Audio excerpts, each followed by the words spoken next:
Did you know kung ano ang ibig sabihin sa Revelations 3:16 nang kung ikaw ay malahinga ay isusuka kita?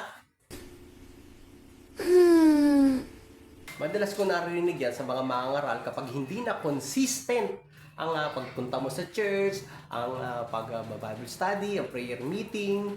Naku po, sasabihin nila, lukewarm ka na at isusuka ka na ng Panginoon kapag nagpatuloy ka sa mga ganyan.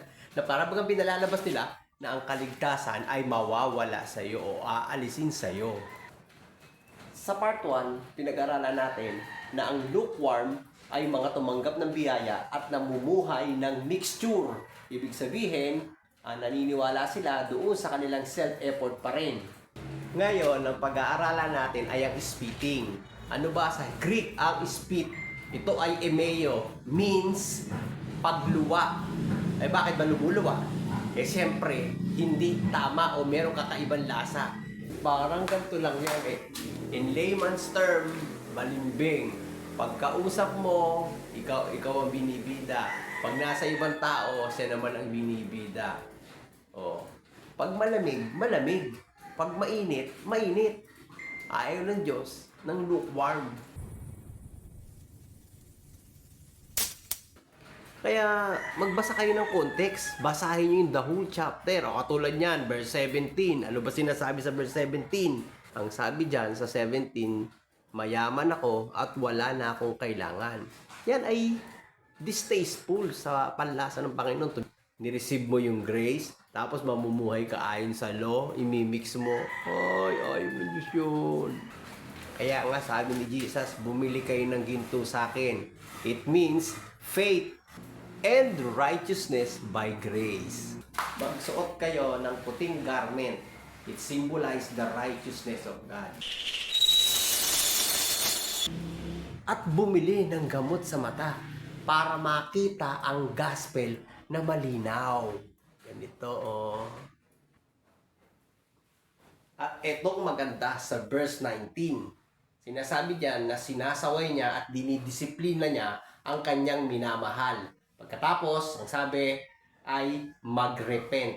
Ang ibig sabihin ng repentance ay change of mind, metanoia. Hindi po yun yung ginagawa ng literal na, magsisisi kami ng kasalanan, niya, ganyan. Tapos, madating na ilang araw, ayan na naman, babalik na naman. Sabi diyan, sinusuway at dinidisiplina niya ang kanyang mga minamahal. Wala pong kasalanan na nakalagay diyan. Lalo na sa Greek, wala pong sinabing kasalanan doon.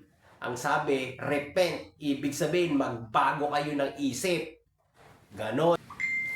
Eto pa, yung verse 20. Ang sabi, nakatayo ako dito sa pintuan at kumakatok.